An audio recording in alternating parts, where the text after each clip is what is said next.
Abre a sua Bíblia no livro de Mateus, capítulo 8. Mateus, capítulo 8. Vamos estudar um pouquinho. Eu quero estudar com você sobre fé. Existem tipos diferentes de fé. Como assim? Espiritualmente é possível mensurar a nossa fé. Achou estranho isso? Existem tamanhos de fé. A gente vê na Bíblia, por exemplo, Jesus dando um puxãozinho de orelha, chamando a atenção, por exemplo, de Pedro. Porque Pedro começa a andar sobre as águas. E a Bíblia diz que num determinado momento ele está andando sobre as águas. E ele começa o quê? Afundar. E por que ele afunda? É porque ele fica com medo. Mas por que ele fica com medo? Porque ele começa a reparar, a Bíblia diz isso, ele começa a reparar na força do vento. E acho que ele imagina, o que eu estou fazendo? Para que eu saí daquele barco? Eu estava com medo de morrer lá, mas estava menos, assim, temeroso do que agora, que eu não tenho nada, eu não tenho uma madeira debaixo dos meus pés. Jesus estende a mão, Jesus pega Pedro, e o que Jesus fala para Pedro? Gente, por que duvidaste, homem de pouca fé? Então existe fé pequena. É melhor a fé pequena do que a ausência de fé, concorda? Mas existe fé pequena. Mas existe também uma fé grande. E essa fé grande, ela tira um sorriso dos lábios do Senhor Jesus. Ela faz Jesus, inclusive, pontuar quão grande é essa fé. E é essa fé que eu quero ter. Você quer? Eu ia falar eu e você, já afirmando por você. Quem quer ter essa fé grande? Nossa, que desponta, que faz sair um sorriso dos lábios de Deus. Que faz Deus ter, nossa, orgulho. Quem quer? Eu quero. Eu quero essa fé grande. E é isso que eu quero estudar com você hoje. Mateus 8, abriu? Verso 5. Entrando Jesus em Cafarnaum, dirigiu-se a ele um centurião, suplicando: Senhor, meu servo está em casa, paralítico e sofrendo horrível tormento. Então Jesus lhe disse: eu irei curá-lo. Ao que respondeu o centurião: Senhor, eu não sou digno de receber-te sobre o meu teto, mas dize apenas uma palavra e o meu servo será curado. Porque eu também sou homem debaixo de autoridade e tenho soldados às minhas ordens. Digo a um vai e ele vai, e a outro vem e ele vem. Ordena meu servo, faz isso, e ele o faz. Ao ouvir isso, Jesus maravilhou-se e disse aos que o seguiam: com toda certeza vos afirmo que nem mesmo em Israel encontrei alguém com tão grande fé. Digo-vos que muitos virão do Oriente e do Ocidente e tomarão lugares à mesa com Abraão, Isaque e Jacó no reino dos céus. Entretanto, os herdeiros do reino serão lançados para fora, nas trevas, onde haverá choro e ranger de dentes. Então Jesus disse ao centurião: vai-te, e da maneira como creste, assim te sucederá. E naquela mesma hora o servo foi curado. Amém? Feche seus olhos mais uma vez.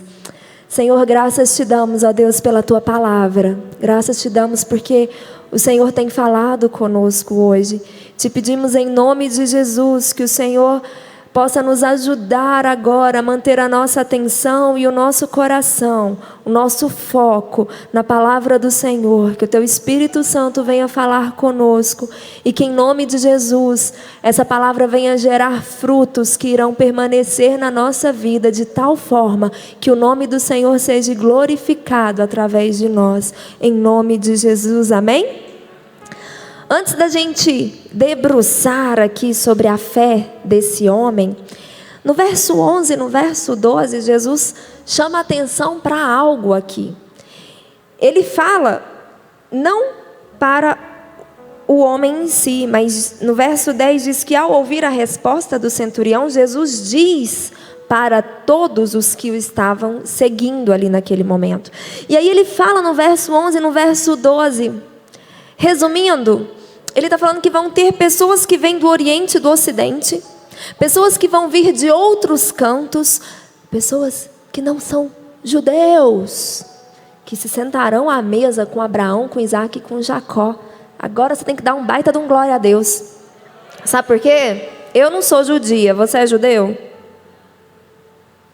Mas a gente tem a chance de sentar à mesa com Abraão, Isaac e Jacó. Nós temos a chance dada por Jesus Cristo de nos tornarmos filhos de Deus, herdeiros de Deus, co-herdeiros com Cristo Jesus.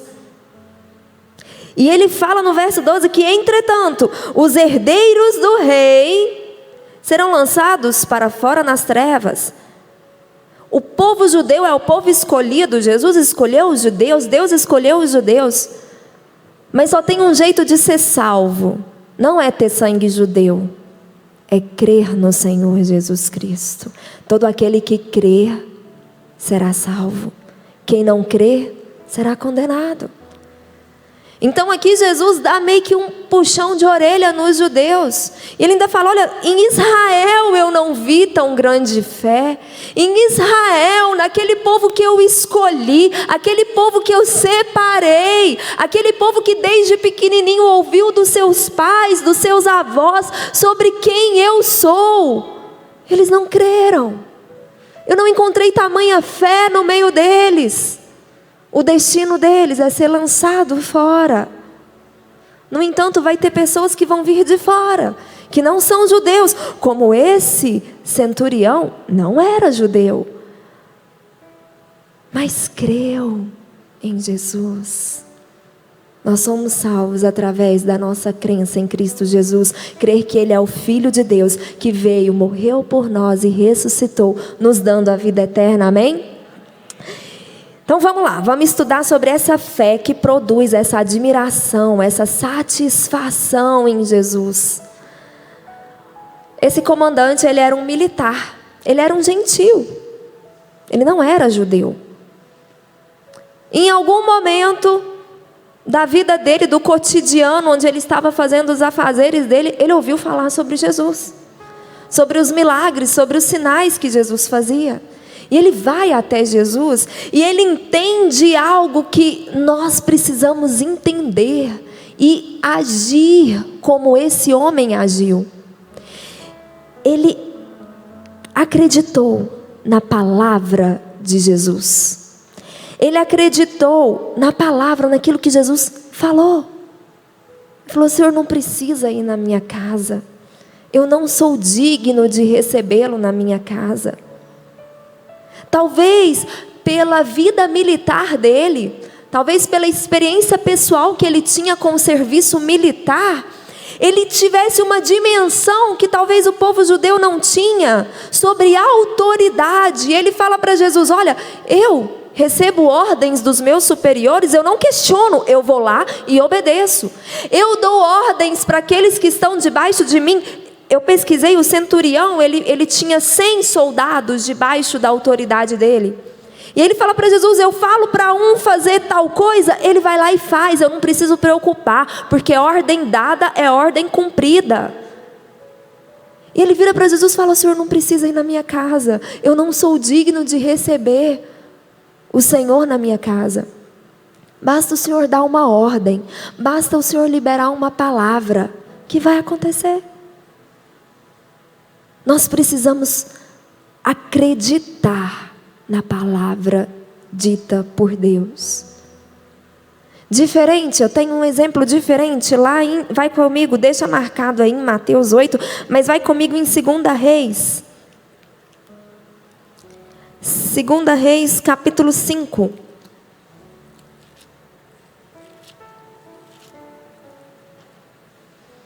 Segunda Reis 5, verso 10, só contextualizando aqui, é sobre a cura de Naamã. Quem conhece a história de Naamã, da cura de lepra? Naamã também era militar, era chefe do exército do rei. E ele ouve, através de uma serva dele, que tinha um profeta, e que esse profeta curava. E ele vai atrás de Eliseu. E ele chega em Eliseu, faz uma viagem, ele de um país para o outro, não era uma viagem perto, era de um país para o outro. Ele vai com toda uma caravana, ele vai levando um monte de presentes para Eliseu, e Eliseu nem sequer se encontra com ele, não recebe ele pessoalmente. Verso 10, Eliseu então mandou um mensageiro dizer a Naamã: vai lavar-te 7 vezes no Jordão, e a tua carne será restituída e ficará limpa. No entanto, Naamã, sentindo-se insultado, retirou-se reclamando: eu imaginava que este homem viria receber-me pessoalmente, invocaria em pé o nome do Senhor, o seu Deus, moveria a mão sobre as feridas e me curaria dessa enfermidade horrível na minha pele. Ora, porventura os rios de Abana e Farfar de Damasco não são melhores do que todas as águas de Israel? Não poderia eu lavar-me neles para ficar curado? E voltando-se as costas, retirou-se indignado. Contudo, seus servos, aproximando-se dele, aconselharam: Aba, meu pai e mestre, mesmo que o profeta te houvesse ordenado algo difícil, não o terias realizado? Quanto mais agora que ele simplesmente te orienta: lava-te e ficarás purificado. Então Naamã aqueceu, desceu ao Jordão, mergulhou 7 vezes, conforme a palavra do homem de Deus, e ficou completamente curado. A princípio, Naamã rejeita aquela palavra de Deus, palavra que Deus falou através de Eliseu. E a gente lê aqui no verso 11 e 12, a frustração de Naamã, porque Naamã tinha uma expectativa de como que o milagre dele ia acontecer. Ele fez essa viagem, ele saiu do país dele para outro país, e cada momento que passava, ele gerava uma expectativa. Quanto mais ele chegava perto de Israel, perto de onde o profeta Eliseu estava, aquela expectativa aumentava. E talvez durante toda a viagem ele imaginava consigo como é que o milagre ia acontecer. E ele descreve aqui para nós: eu imaginei que ele ia ficar em pé diante de mim, que ele ia clamar ao Senhor dele. A gente cria expectativas em coisas palpáveis. A gente quer ver algo, a gente quer sentir algo, mas fé não é sentimento. Fé é escolha, é decisão. Se eu sinto algo, se eu percebo algo, se eu vejo algo e por isso eu creio, isso não é fé. Lá em Hebreus, qual que é a definição de fé que ele nos ensina? Fé é certeza das coisas que se esperam, é certeza daquilo que ainda está esperando, e é convicção daquilo que você ainda não vê. É certeza e é convicção daquilo que eu ainda estou esperando e daquilo que eu não vejo. Se eu estou vendo alguma coisa diferente, já não é fé. Se eu estou sentindo algo diferente, já não é fé. E a nossa mente humana, a gente quer entender as coisas. A gente quer achar por onde, mas milagre não se explica, milagre se vive. Se a gente limitar a nossa fé por aquilo que nós vemos ou sentimos, nós não iremos experimentar o milagre de Deus. Naamã gerou uma expectativa. Muitas vezes nós restringimos a nossa fé àquilo que nós vemos. Começamos uma campanha de oração e jejum, fazemos o primeiro dia, o segundo, o terceiro, a gente não vê mudança nenhuma. Às vezes até a gente tem a impressão de que está ficando pior. E a gente começa a fraquejar. E a gente começa a fazer como Pedro fez, a gente começa a reparar na força do vento. A gente começa a prestar atenção no tamanho da onda que tem se levantado. E a gente começa a diminuir na nossa fé. A nossa fé começa a se minguar.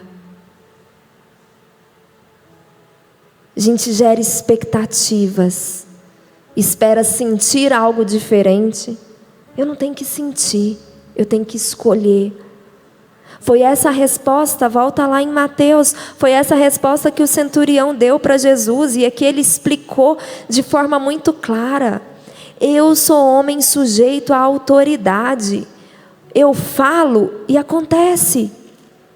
Eu falo e eu sei que que vão fazer exatamente o que eu falei no final do verso 8. Diz apenas uma palavra e o meu servo será curado. Diz apenas uma palavra, porque a tua palavra, Jesus, tem poder. A tua palavra, Jesus, é o ponto final que eu preciso. A tua palavra, Jesus, é determinante na minha vida. Basta uma palavra. Essa é a fé que traz alegria, que traz satisfação, que traz admiração de Deus.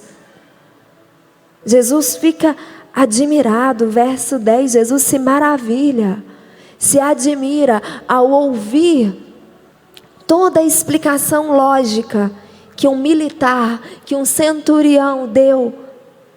O Senhor não precisa ir, basta uma palavra.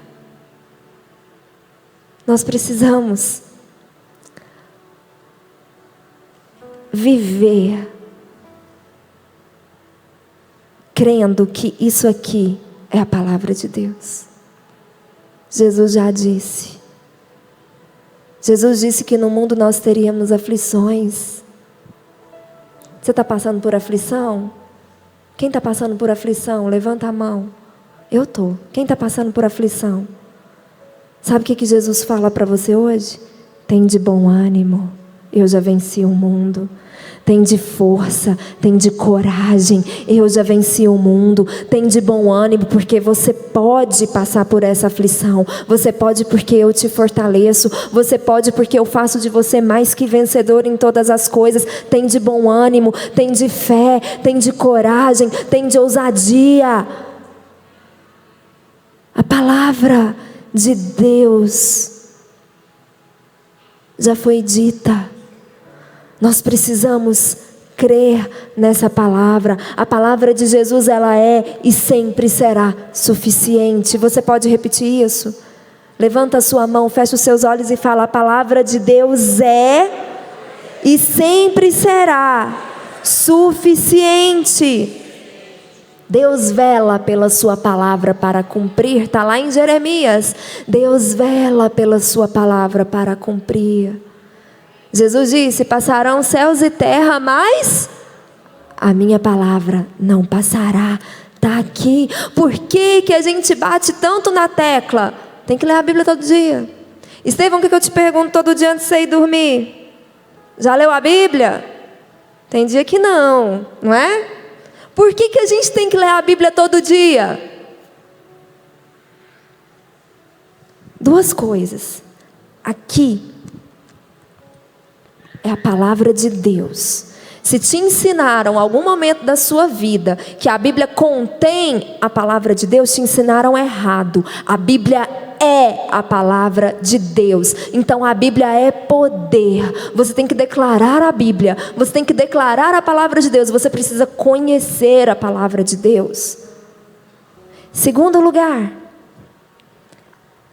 a fé vem pelo ouvir da palavra de Deus. Pedro saiu do barco. Pedro começou a andar. Eu ouvi uma observação que eu achei interessante e eu concordei. Eu não lembro agora qual foi o pregador que falou isso. Ele falou: Pedro não andou sobre as águas. Eu falei: como assim? Ele andou, está escrito lá. Aí ele explica: Pedro andou sobre a palavra de Jesus. Ele vira para Jesus de dentro do barco e fala: mestre, se és o Senhor, manda que eu vá te encontrar andando sobre as águas. Jesus responde para ele o quê? Vem. Foi sobre a palavra de Jesus, foi sobre o vem, sobre a autorização, sobre a liberação, sobre o convite, sobre a convocação que Jesus fez para Pedro, que ele conseguiu andar sobre as águas. Quando ele ouviu a voz de Jesus falando vem, ele foi, ele se encheu de fé, ele ouviu Jesus falando vem, e ele começou a andar sobre as águas. Num determinado momento ele tira os olhos de Jesus, ele para de ouvir a voz de Jesus.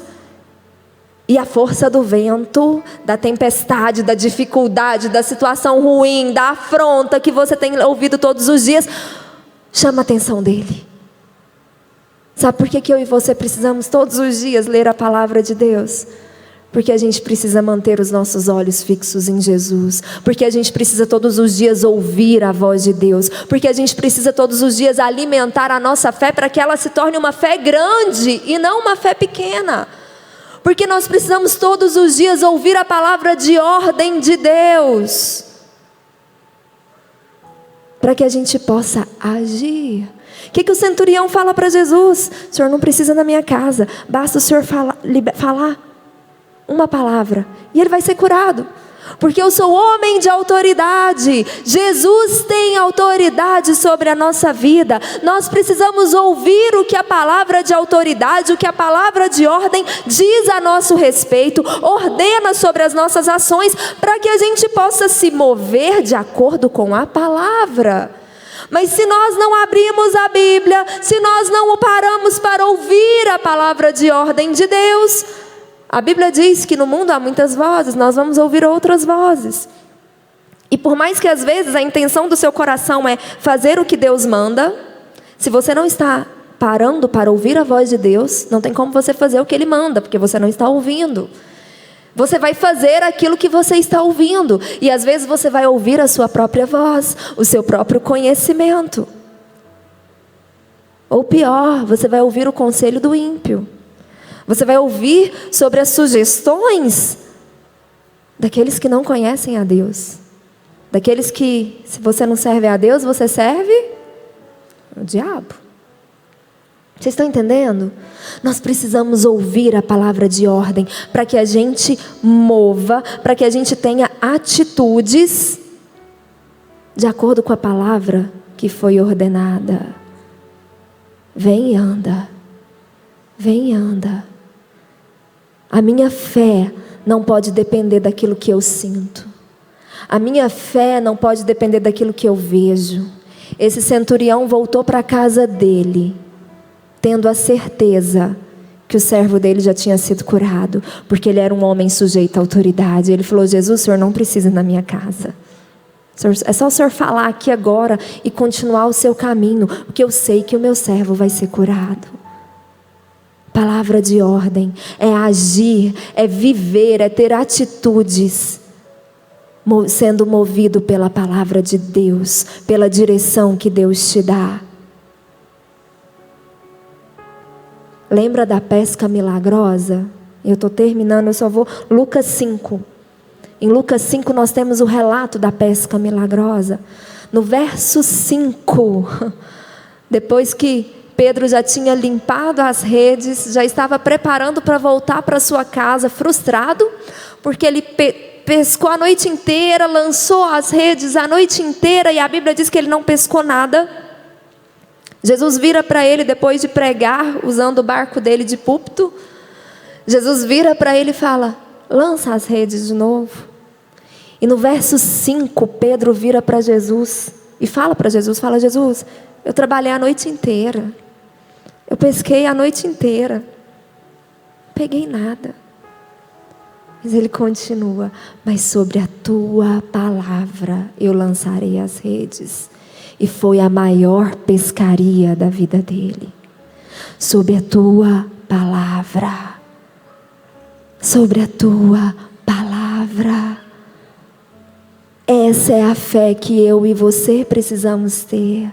Lançar as redes, não de acordo com o nosso conhecimento humano, não de acordo com aquilo que os nossos olhos estão vendo, não de acordo com aquilo que o nosso coração está sentindo, mas lançar as redes de acordo com a palavra de Deus, sob a ordem de Jesus. Fazer talvez aquilo que naturalmente falando é irracional, mas Jesus deu a ordem: faz, porque é impossível o milagre não acontecer.